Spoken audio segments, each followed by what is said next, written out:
ಸ್ನೇಹಿತರೆ, ಇವತ್ತು ಯಾವ ಕ್ರೈಮ್ ಸ್ಟೋರಿ ಬಗ್ಗೆ ಮಾತಾಡ್ತಿದ್ವಿ ಅಂದರೆ ಜಾವೇದ್ ಇಕ್ಬಾಲ್ನ ಕ್ರೈಮ್ ಸ್ಟೋರಿ. ಜಾವೇದ್ ಇಕ್ಬಾಲ್ ಒಬ್ಬ ಕಲ್ಲು ಹೃದಯದ ವ್ಯಕ್ತಿ. ಇವನು 100 ಮಕ್ಕಳನ್ನು ಕೊಂದಿರ್ತಾನೆ. ಜಗತ್ತಿನ ಅತ್ಯಂತ ಕ್ರೂರವಾದ ಸೀರಿಯಲ್ ಕಿಲ್ಲರ್ ಪಟ್ಟಿಯಲ್ಲಿ ಈ ಒಂದು ಥರ್ಡ್ ಪ್ಲೇಸ್. 100 ಮಕ್ಕಳನ್ನ ಕೊಂದಿರೋದೇ ಥರ್ಡ್ ಪ್ಲೇಸ್ ಆದರೆ ಫಸ್ಟು ಸೆಕೆಂಡಲ್ಲಿರುವಂಥ ವ್ಯಕ್ತಿಗಳು ಇನ್ನೆಷ್ಟು ವ್ಯಕ್ತಿಗಳನ್ನ ಕೊಂದಿರ್ತಾನೆ ಅನ್ನೋ ಪ್ರಶ್ನೆ ನಿಮಗೆ ಮೂಡಿರ್ಬೋದು. ಫಸ್ಟ್ ಪ್ಲೇಸಲ್ಲಿ ಇರೋದು ಲೂಯಿಸ್ ಗ್ಯಾರವಿಚೋ ಅಂತ. ಆತ ಕೊಲಂಬಿಯಾ ದೇಶದವನು. ಆತ 193 ವ್ಯಕ್ತಿಗಳನ್ನ ಕೊಂದಿದ್ದ. ಸೆಕೆಂಡ್ ಪ್ಲೇಸಲ್ಲಿ ಇರೋದು ಪೆಡ್ರೋ ಲೋಪಾಸ್. ಆತ ಕೂಡ ಕೊಲಂಬಿಯಾ ದೇಶದವನೇ. ಆತ 110 ವ್ಯಕ್ತಿಗಳನ್ನ ಕೊಂದಿರ್ತಾನೆ. ನನ್ನ ಪ್ರಕಾರ ಜಾವೇದ್ ಇಕ್ಬಾಲ್ ಫಸ್ಟ್ ಪ್ಲೇಸಲ್ಲಿ ಇರಬೇಕಂತ ಹೇಳ್ತೀನಿ. ಯಾಕಂತ ಹೇಳಿದ್ರೆ ಫಸ್ಟ್ ಪ್ಲೇಸಲ್ಲಿರೋ ಲೂಯಿಸ್ ಗ್ಯಾರವಿಚೋ 193 ವ್ಯಕ್ತಿಗಳನ್ನ ಕೊಲ್ಲೋದಕ್ಕೆ ಆತ 7 ವರ್ಷ ತಗೊಂಡಿದ್ದ.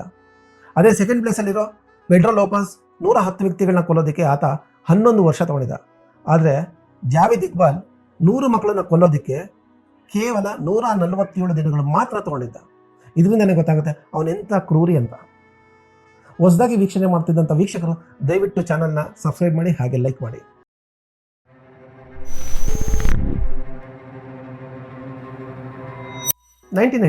ಪಾಕಿಸ್ತಾನದ ಲಾಹೋರ್ನಲ್ಲಿರೋ ಒಂದು ಪೊಲೀಸ್ ಸ್ಟೇಷನ್ಗೆ ಒಂದು ಲೆಟರ್ ಬರುತ್ತೆ. ಅದು ಕನ್ಫ್ಯೂಷನ್ ಲೆಟರ್ ಆಗಿರ್ತದೆ.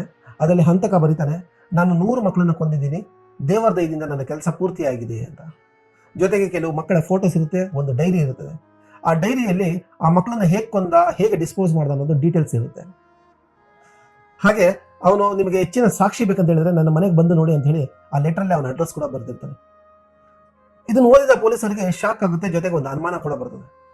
ಒಬ್ಬ ಮನುಷ್ಯ 100 ಮಕ್ಕಳನ್ನ ಕೊಲ್ಲಕ್ಕೆ ಸಾಧ್ಯನಾ ಅಂತ. ಆದರೂ ಪೊಲೀಸ್ನ ಒಂದು ಟೀಮು ಅವನು ಕೊಟ್ಟಿರೋಂಥ ಅಡ್ರೆಸ್ಗೆ ಹೋಗಿ ರೀಚ್ ಆಗ್ತಾರೆ. ರೀಚ್ ಆಗಿ ಅಲ್ಲಿ ಬಾಗಿಲು ತಡ್ತಾರೆ. ಆಗ ಒಬ್ಬ ಮಧ್ಯವಯಸ್ಕ ವ್ಯಕ್ತಿ ಡೋರ್ ಓಪನ್ ಮಾಡ್ತಾರೆ. ಆತ ತುಂಬ ಸರಳವಾಗಿರ್ತಾನೆ. ಆತನ ನೋಡ್ತಿದ್ದಾಗೆ ಪೊಲೀಸವ್ರಿಗೆ ಅನ್ಸುತ್ತೆ ಯಾವುದೇ ಕಾರಣಕ್ಕೂ ಈತ 100 ಮಕ್ಕಳನ್ನ ಕೊಲ್ಲಕ್ಕೆ ಸಾಧ್ಯ ಇಲ್ಲ ಅಂತ. ನಮ್ಮನ್ನು ಯಾರೋ ಬಕ್ರ ಮಾಡಿದಾರೆ ಅಂತ ಹೇಳಿ ಹೆಚ್ಚಿಗೆ ವಿಚಾರಣೆ ಮಾಡಿದೆ ಪೊಲೀಸವರು ಅಲ್ಲಿಂದ ಹೊರಟು ಬಿಡ್ತಾರೆ. ಇದಾದ ಕೆಲವೇ ದಿನಗಳ ನಂತರ ಲಾಹೋರ್ನ ಡೈಲಿ ಜಂಗ್ ನ್ಯೂಸ್ ಪೇಪರ್ ಆಫೀಸ್ಗೆ ಒಂದು ಪ್ಯಾಕೇಜ್ ಬರ್ತದೆ.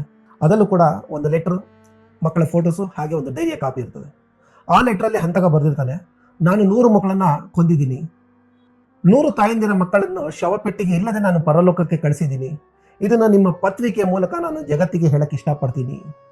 ನಿಮಗೆ ಹೆಚ್ಚಿನ ಸಾಕ್ಷಿ ಬೇಕಾದರೆ ನನ್ನ ಮನೆಗೆ ಹೋಗಿ ನೋಡಿ ಅಂತ ಬರೆದು ಕೆಳಗಡೆ ಸಹಿ ಹಾಕಿರ್ತಾನೆ. ಅವನೇ ಜಾವೇದ್ ಇಕ್ಬಾಲ್.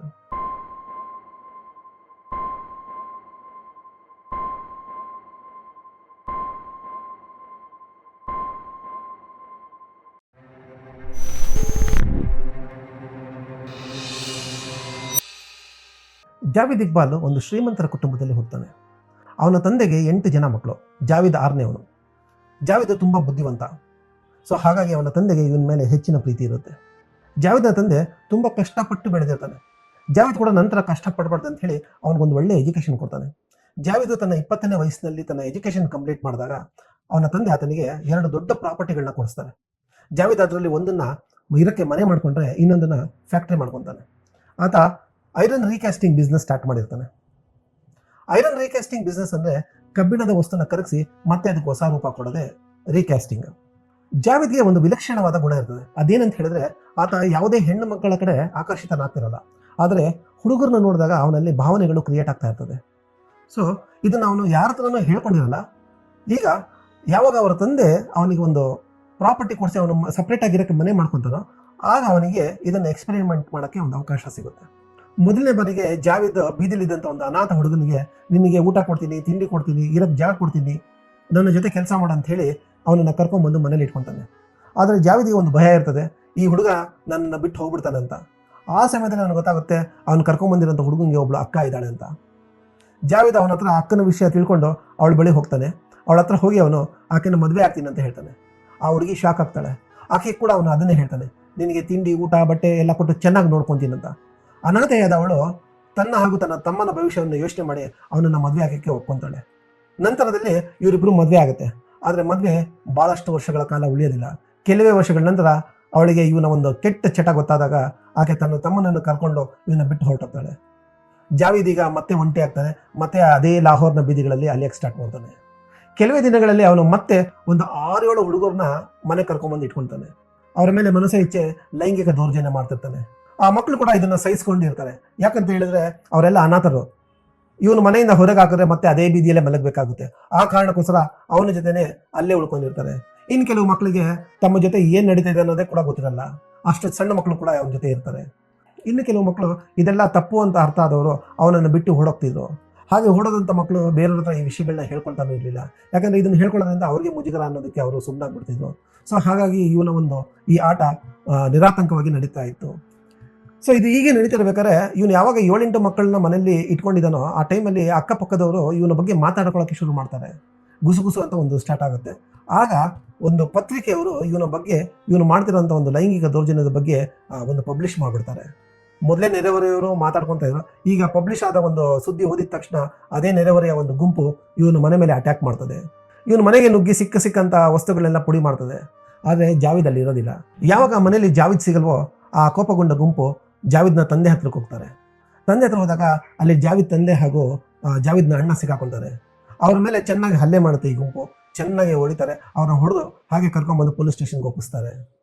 ಇಲ್ಲಿ ಜಾವಿದ್ನ ತಾಯಿಗೆ ವಿಷಯ ಗೊತ್ತಾಗುತ್ತೆ.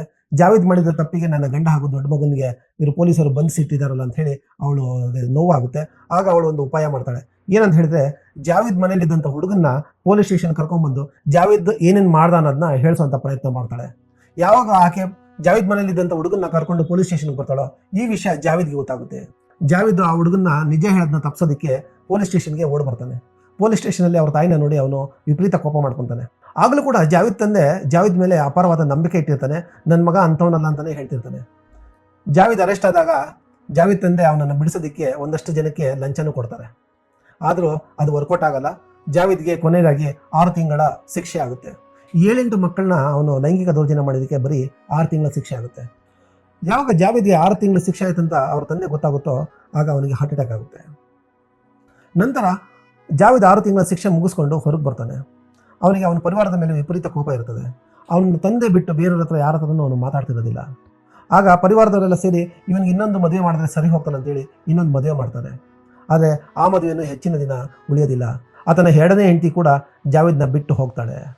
ಅನಾರೋಗ್ಯದ ಕಾರಣ ಅವ್ರ ತಂದೆ ತೀರ್ಕೊಳ್ತಾರೆ. ಆಗ ಜಾವಿದ್ಗೆ ಪಿತಾರ್ಜಿತ ಆಸ್ತಿಯಾಗಿ 30 ಲಕ್ಷ ರೂಪಾಯಿ ಬರುತ್ತೆ. 92-93ರ ಕಾಲ ಅದು. ಸೊ ಆ 30 ಲಕ್ಷ ಏನಿದೆ ಅದು ದೊಡ್ಡ ಮೊತ್ತ. ಅದು ಜಾವಿದ್ ಅದರಲ್ಲಿ ಮೊದಲಿಗೆ ಒಂದು ಮನೆ ಖರೀದಿ ಮಾಡ್ತಾನೆ. ಅದು ಗಾರ್ಡನ್ನು, ಸ್ವಿಮ್ಮಿಂಗ್ ಪೂಲ್ ಇರೋಂಥ ಒಂದು ದೊಡ್ಡ ಮನೆ ಆಗಿರ್ತದೆ. ನಂತರ ಅವನ ಹಳೆ ಚಾಲಿನ ಮುಂದುವರಿಸೋದಕ್ಕೆ ಒಂದು ಮಾಸ್ಟರ್ ಪ್ಲಾನ್ ಕೂಡ ಅವನ ಹತ್ರ ಇರ್ತದೆ. ಅದೇನಂತ ಹೇಳಿದ್ರೆ, ಅವನು ಲಾಹೋರ್ನಲ್ಲಿ ಗೇಮಿಂಗ್ ಪಾರ್ಲರ್ನ ಸ್ಟಾರ್ಟ್ ಮಾಡ್ತಾನೆ. ಗೇಮಿಂಗ್ ಪಾರ್ಲರ್ ಅಂದಮೇಲೆ ಸಾಮಾನ್ಯವಾಗಿ ಅಲ್ಲಿ ಹುಡುಗರು ಆಟ ಆಡೋಕ್ಕೆ ಬಂದೇ ಬರ್ತಾರೆ. ಆ ಸಮಯದಲ್ಲಿ ಇವನು ಅವರನ್ನು ಮುಟ್ಟುತ್ತಾ ಒಂದು ವಿಕೃತವಾದ ಆನಂದವನ್ನು ಪಡೆದಿರ್ತಾನೆ. ಆಮೇಲೆ ಇವನು ಮಕ್ಕಳನ್ನ ಲಾಕ್ ಮಾಡೋದಕ್ಕೆ ಕೆಲವೊಂದು ಉಪಾಯಗಳನ್ನ ಮಾಡ್ತಿರ್ತಾನೆ. ಅದೇನಂತ ಹೇಳಿದ್ರೆ, ಇವನು ಪಾರ್ಲರಲ್ಲಿ ನಡ್ಕೊಂಡು ಬರ್ಬೇಕಾದ್ರೆ ಬೇಕಂತಾನೆ 100 ರೂಪಾಯಿ ನೋಟ್ ಬೀಳಿಸಿ ಬರ್ತಾನೆ. ಅದನ್ನ ಕೌಂಟ್ರಲ್ಲಿ ಬಂದು ಯಾವ ಮಗು ತೊಗೊಳ್ಳೋದಂತ ಕದ್ದು ನೋಡ್ತಾ ಇರ್ತಾನೆ. ಈಗ ಸಾಮಾನ್ಯವಾಗಿ ಮಕ್ಕಳು 100 ರೂಪಾಯಿ ನೋಟ್ ನೋಡಿದಾಗ ಟಕ್ಕಂತ ತೆಗೆದು ತಮ್ಮ ಜೇಬೊಳಗಡೆ ಇಟ್ಕೊಳ್ತಾರೆ. ಆ ರೀತಿ ಇಟ್ಕೊಂಡಂಥ ಮಗುನ ಇವನು ಆಮೇಲೆ ಹೋಗಿ ಇಟ್ಕೊಳ್ತಾನೆ. ಹಿಡಿದು ನನ್ನ ದುಡ್ಡನ್ನ ಕದ್ದಿದೆ ಅಂತ ಹೇಳಿ ಆ ಮಗುನ ಎದುರಿಸ್ತಾನೆ. ಆ ಮಗು ಇಲ್ಲ ಅಂತ ಹೇಳಿದಾಗ ಅಲ್ಲೇ ಪಕ್ಕದಲ್ಲಿರುವಂಥ ರೂಮಿಗೆ ಕರ್ಕೊಂಡೋಗಿ ಆ ಮಗು ಬಟ್ಟೆನ ಬಿಚ್ಚಿಸ್ತಾ ಇರ್ತಾನೆ. ಅವಕಾಶ ಸಿಕ್ಕಿದ್ರೆ ಆ ಮಗು ಮೇಲೆ ಲೈಂಗಿಕ ದೌರ್ಜನ್ಯನೂ ಕೂಡ ಮಾಡ್ತಿರ್ತಾನೆ. ಹಾಗೆ ಈ ಜಾವಿದ್ ಈಗಲೂ ಕೂಡ ತನ್ನ ಮನೇಲಿ 7-8 ಮಕ್ಕಳನ್ನ ಇಟ್ಕೊಂಡಿರ್ತಾನೆ. ಮನಸ್ಸೋ ಇಚ್ಛೆ ಅವ್ರ ಮೇಲೆ ದೌರ್ಜನ್ಯಗಳನ್ನ ನಡೀತಾನೆ ಇರ್ತದೆ. ಒಂದಿನ ಜಾವಿದ್ ಮಸಾಜ್ ಮಾಡಿ ಬದುಕ್ತಿರೋಂಥ ಒಂದು ಅನಾಥ ಹುಡುಗನ್ನ ಅದೇ ಬಣ್ಣದ ಮಾತು ಹೇಳಿ ಅವನ ಮನೆಗೆ ಕರ್ಕೊಂಡೋಗಿ ಇಟ್ಕೊತಾರೆ. ಆ ದಿನ ಜಾವಿದ್ ಅವನಿಗೆ ಮಸಾಜ್ ಮಾಡಕ್ಕೆ ಹೇಳಿ ರೂಮ್ ಒಳಗೆ ಮಲಗ್ತಾನೆ. ಈ ಮಸಾಜ್ ಹುಡುಗ ಮಸಾಜ್ ಮಾಡೋಕ್ಕಂತ ಹೊರಗಡೆ ಬಂದಾಗ ಜಾವಿದ್ ಅವನ ಮೇಲೆ ಅತ್ಯಾಚಾರ ಮಾಡ್ತಾನೆ. ಈ ಮಸಾಜ್ ಹುಡುಗ 16-17 ವರ್ಷ ವಯಸ್ಸವನಿಗೆ. ಅವನು ದೊಡ್ಡ ಹುಡುಗ. ಅವನ ಜೊತೆ ಏನು ನಡೀತಿದೆ ಅನ್ನೋದು ಅವನಿಗೆ ಅರಿವಾಗ್ತಾ ಇತ್ತು. ಅದು ಕೆಟ್ಟದ್ದು ನಡೀತಿದೆ ಅನ್ನೋದು ಕೂಡ ಅವನಿಗೆ ಗೊತ್ತಾಗ್ತಿತ್ತು. ಸೊ ಅವನಿಗೆ ಜಾವಿದ್ ಮೇಲೆ ಅಸಹ್ಯ ಮತ್ತು ಕೋಪ ಎರಡೂ ಇರುತ್ತೆ. ಆ ದಿನ ಜಾವಿದ್ ರಾತ್ರಿ ಮಲಗಿರ್ಬೇಕಾದ್ರೆ ಜಾವಿದ್ ಮಲಗದಂಥ ಮಂಚದ ಗೋಡೆಯ ಪಕ್ಕದಲ್ಲಿದ್ದಂಥ ಒಂದು ಗೋಡೆಯಲ್ಲಿ ರೈಫಲ್ ಒಂದು ಇಟ್ಟಿರ್ತಾನೆ. ಆ ರೈಫಲ್ನ ತೊಗೊಂಡು ಅದರ ಬಟ್ಟಿಂದ ಜಾವಿದ್ ತಲೆ ಮೇಲೆ ಚೆನ್ನಾಗಿ ಹೊಡಿತಾನೆ. ಅವನು ಬಲವಾಗಿ ಹೊಡೆದು ಅಲ್ಲಿಂದ ಓಡೋಗ್ತಾನೆ. ಜಾವಿದ್ ತುಂಬ ಕಿರ್ಚ್ಕೊತಾನೆ. ಅಕ್ಕಪಕ್ಕದವ್ರು ಬಂದು ನೋಡ್ತಾರೆ. ಜಾವಿದ್ ದೌಡೆ ಮುರಿದಿರ್ತದೆ. ಹಾಗೆ ಅವನ ತಲೆ ಫ್ರ್ಯಾಕ್ಚರ್ ಆಗಿರ್ತದೆ. ಅವನ ಹಾಸ್ಪಿಟ್ಲಿಗೆ ಸೇರಿಸ್ತಾರೆ. ಸೊ ಅವನು ಅಲ್ಲಿ ಹಲವಾರು ವಾರಗಳಿರುವಂಥ ಪರಿಸ್ಥಿತಿ ಕ್ರಿಯೇಟ್ ಆಗಿರ್ತದೆ. ಜಾವಿದ್ನ ಹಾಸ್ಪಿಟಲ್ ನೋಡೋಕ್ಕೆ ಅವನ ಹೊಡ ಹುಟ್ಟಿದವರು ಕೂಡ ಯಾರು ಬರೋದಿಲ್ಲ. ಅವನಿಗೆ ಎದ್ದು ಬಾತ್ರೂಮ್ಗೆ ಹೋಗೋಕ್ಕೂ ಒಂದು ಸಹಾಯ ಬೇಕಾಗಿರ್ತದೆ. ಆವಾಗ ಅವನ ವಯಸ್ಸಾದ ತಾಯಿ ಅವನಿಗೆ ಸಹಾಯ ಮಾಡ್ತಾರೆ. ಅವನ ಪರಿಸ್ಥಿತಿ ನೋಡಿ ಕಣ್ಣೀರು ಹಾಕ್ತಾರೆ. ಜಾವಿದ್ ತುಂಬ ಹೇರಳವಾಗಿ ಖರ್ಚು ಮಾಡಿರ್ತಾನೆ. ಈಗ ಹಾಸ್ಪಿಟಲ್ ಬಿಲ್ ಕಟ್ಟೋದಕ್ಕೆ ಕೂಡ ಅವನ ಹತ್ರ ದುಡ್ಡಿರಲ್ಲ. ಆ ಕಾರಣದಿಂದ ಅವನು ಖರೀದಿಸಿದಂಥ ಮನೇನ ಮಾರೋಂಥ ಪರಿಸ್ಥಿತಿ ಕ್ರಿಯೇಟ್ ಆಗುತ್ತೆ. ಅದನ್ನು ಮಾರ್ತಾರೆ. ನಂತರದ ದಿನಗಳಲ್ಲಿ ಜಾವಿದ್ ತಾಯಿ ಸಾಯ್ತಾಳೆ.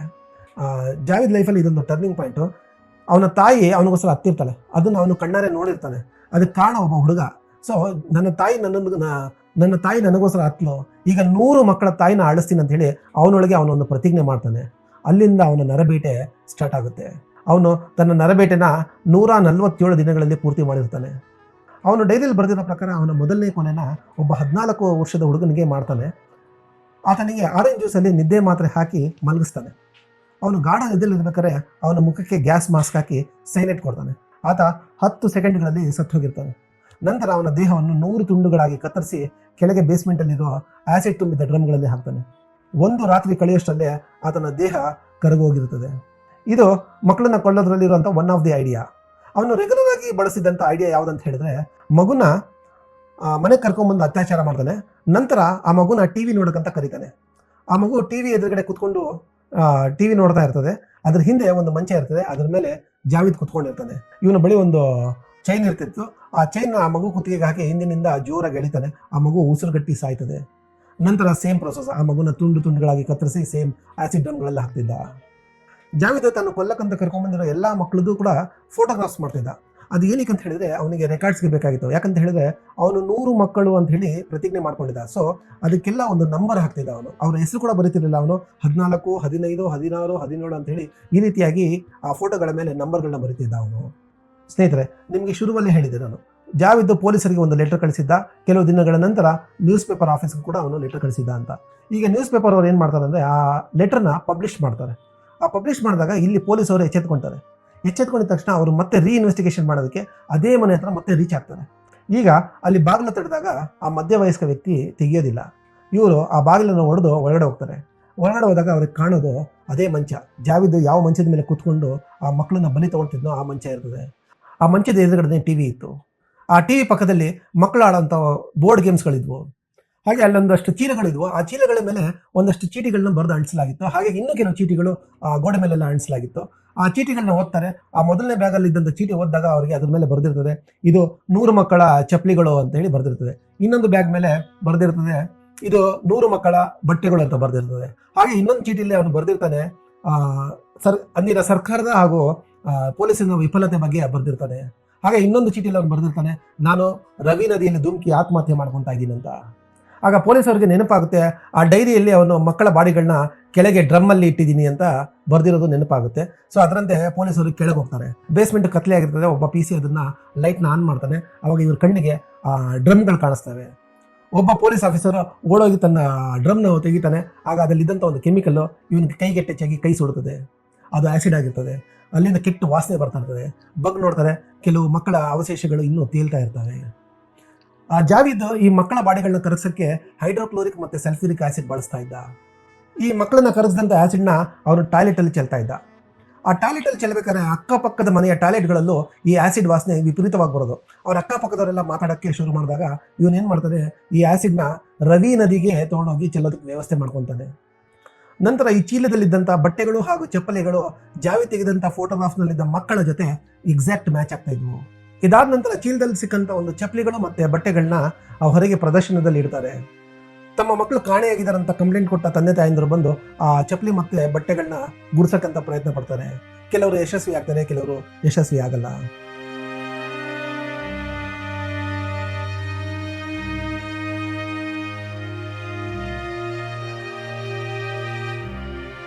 ಇಷ್ಟೆಲ್ಲ ನಡೀತಾ ಇರಬೇಕಾದ್ರೆ ಜಾವಿದ್ ಮಾತ್ರ ಕಣ್ಮರೆಯಾಗಿದ್ದ. ಸೊ ಜಾವಿದ್ನ ಹುಡುಕಾಟಕ್ಕೆ ಶುರು ಮಾಡ್ತಾರೆ. ಒಂದು ಟೀಮು ರವಿ ನದಿಯಲ್ಲಿ ಜಾವಿದ್ ದೇಹನ ಹುಡುಕಕ್ಕೆ ಪ್ರಯತ್ನ ಪಡ್ತಾ ಇದೆ. ಕಾರಣ ಏನಂದ್ರೆ, ಜಾವಿದ್ ಮನೆಯಲ್ಲಿ ಒಂದು ಚೀಟಿ ಸಿಕ್ಕಿರ್ತದೆ. ಅದರಲ್ಲಿ ಆತ ಬರ್ದಿರ್ತಾನೆ, ನಾನು ರವಿ ನದಿಯಲ್ಲಿ ಧುಮುಕಿ ಆತ್ಮಹತ್ಯೆ ಮಾಡ್ಕೊಳ್ತಿದ್ದೀನಿ ಅಂತ. ಆ ಕಾರಣವಾಗಿ ಒಂದು ಟೀಮು ರವಿ ನದಿಯಲ್ಲಿ ಅವನ ಬಾಡಿನ ಹುಡುಕಕ್ಕೆ ಪ್ರಯತ್ನ ಪಡ್ತಿರ್ತದೆ.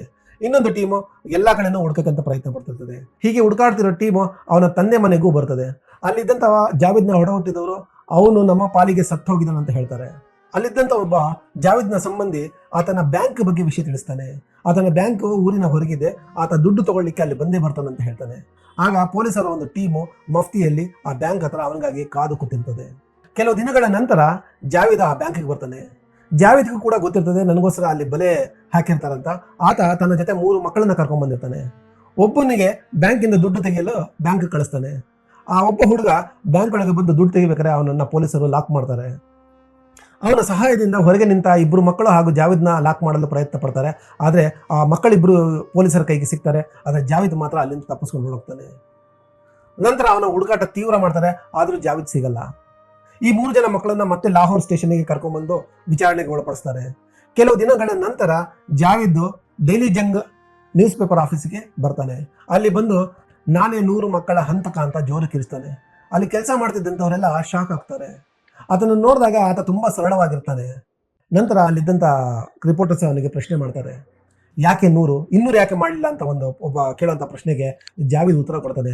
आपने 200 बच्चे क्यों नहीं कत्ल किए? 100 क्यों? इतने कामन कर रहे थे ना, इंतकामन कर रहे थे। मेरे पास आज भी इतने पैसे थे कि मैं ये सिलसिला जारी रख सकता था। कितने पैसे? ನಾನು 500 ಮಕ್ಕಳನ್ನು ಕೊಲ್ಲುವಷ್ಟು ದುಡ್ಡು ಕೂಡ ನನ್ನ ಬಳಿ ಇತ್ತು, ಆದರೆ ನಾನು ನನ್ನಲ್ಲೇ ಅನ್ಕೊಂಡಿದ್ದು 100 ಮಕ್ಕಳು ಮಾತ್ರ, ನಾನು ಅಲ್ಲಿಗೆ ನಿಲ್ಲಿಸಿದ್ದೀನಿ ಅಂತ ಹೇಳ್ತಾನೆ. ನಂತರ ಅವನನ್ನು ಪೊಲೀಸರಿಗೆ ಒಪ್ಪಿಸ್ತಾರೆ. ಪೊಲೀಸರು ವಿಚಾರಣೆ ಸ್ಟಾರ್ಟ್ ಮಾಡ್ತಾರೆ. ಜಾವೇದ್ನಲ್ಲಿ 100 ಮಕ್ಕಳನ್ನು ಕೊಂದಿರೋ ಅಂತ ಒಂದು ಪಶ್ಚಾತ್ತಾಪ ಆಗಲಿ ಅವನಿಗೆ ನೋವಾಗಲಿ ಯಾವುದೂ ಇರಲಿಲ್ಲ. ಕೋರ್ಟ್ಗೆ ಬಂದಾಗಲೂ ಕೂಡ ಅವನಲ್ಲಿ ಸದಾ ನಗು ಕಾಣಿಸ್ತಾ ಇತ್ತು. ಅವನ ಜೊತೆ ಇದ್ದಂಥ ಹುಡುಗರಲ್ಲೂ ಯಾವುದೇ ರೀತಿಯಾದಂಥ ಭಯ ಇರಲಿಲ್ಲ. ಅವರು ನಗನಗ್ತಾ ಇರ್ತಾ ಇದ್ರು. ಕೊನೆಗೆ ಜಡ್ಜ್ ಶಿಕ್ಷೆ ಕೊಡ್ತಾರೆ. ಆ ಶಿಕ್ಷೆ ಏನಿತ್ತಂದ್ರೆ, he should be strangulated as he has committed the murder of 100 children, and the court has recommended that execution should take place in the presence of legal heirs of the deceased as provided under section 302 A PPC. After that, his dead body should be cut into 100 pieces and the same should be put in a drum containing the acid which has been the formula which has been described by him in his state. ಅವನು ಯಾವ ರೀತಿ ಮಕ್ಕಳನ್ನು ಕೊಲ್ತಿದ್ನೋ ಅದೇ ರೀತಿಯಲ್ಲಿ ಅದೇ ಚೈನಿನಲ್ಲಿ ಅವನ ಕುತ್ತಿಗೆಗೆ ಬಿಗಿದು ಉಸಿರುಗಟ್ಟಿ ಸಾಯಿಸೋದು. ಆ ರೀತಿ ಸತ್ತ ಅವನ ಬಾಡಿನ 100 ತುಂಡುಗಳಾಗಿ ಕತ್ತರಿಸಿ ಅದೇ ರೀತಿಯ ಆಸಿಡ್ ತುಂಬಿದ ಡ್ರಮ್ಗಳಲ್ಲಿ ಹಾಕಿ ನಡುಬೀದಿಯಲ್ಲಿ ಇಡೋದು. ಮುಂದೆ ಯಾವನು ಕೂಡ ಇವನ ರೀತಿಯಲ್ಲಿ ಯೋಚನೆ ಮಾಡಬಾರ್ದು ಅನ್ನೋದು ಅವರ ಉದ್ದೇಶ ಆಗಿತ್ತು. ನಂತರದಲ್ಲಿ ಜಾವೇದ್ನ ಜೈಲಿಗೆ ಶಿಫ್ಟ್ ಮಾಡ್ತಾರೆ. ಅವನ ಶಿಕ್ಷೆ ಆಗೋದಕ್ಕೆ ಇನ್ನೊಂದು ಕೆಲವೇ ದಿನಗಳಿರ್ತದೆ. ಆ ಟೈಮಲ್ಲಿ ಅವನು ಸೆಲ್ಲಲ್ಲಿ ತನ್ನ ಬೆಡ್ಶೀಟ್ನಿಂದ ನೇಣು ಬಿಗಿದುಕೊಂಡು ಸಾಯ್ತಾನೆ. ಅದೇ ರಾತ್ರಿ ಇನ್ನೊಂದು ಸೆಲ್ಲಲ್ಲಿ ಜಾವೇದ್ನ ಹುಡುಗ ಸಾಜಿದ್ ಕೂಡ ಬೆಡ್ಶೀಟ್ನಲ್ಲಿ ನೇಣು ಬಿಗಿದುಕೊಂಡು ಸಾಯ್ತಾನೆ. ಒಂದೇ ರಾತ್ರಿಯಲ್ಲಿ ಒಂದೇ ರೀತಿಯಲ್ಲಿ ಇವರಿಬ್ಬರು ಸತ್ತಿದ್ದು ಹಲವು ಅನುಮಾನಗಳಿಗೆ ಎಡೆ ಮಾಡಿಕೊಡ್ತದೆ. ಆದರೆ ಅದು ಜಾವೇದ್ ಸತ್ತಿದ್ದು ಮಾತ್ರ ನಿಜ. ಇಲ್ಲಿಗೆ 20ನೇ ಶತಮಾನದ ಅತ್ಯಂತ ಕ್ರೂರಿಯಾದ ಸರಣಿ ಹಂತಕ ಜಾವೇದ್ ಇಕ್ಬಾಲನ ಅಧ್ಯಾಯ ಮುಗಿಯುತ್ತೆ. ಇದು ಸರಣಿ ಹಂತಕ ಜಾವೇದ್ ಇಕ್ಬಾಲನ ಕಥೆಯಾಗಿತ್ತು. ಈ ವಿಡಿಯೋ ಇಷ್ಟ ಆದಲ್ಲಿ ಲೈಕ್ ಮಾಡಿ, ಹಾಗೆ ಸಬ್ಸ್ಕ್ರೈಬ್ ಮಾಡಿ. ಧನ್ಯವಾದಗಳು.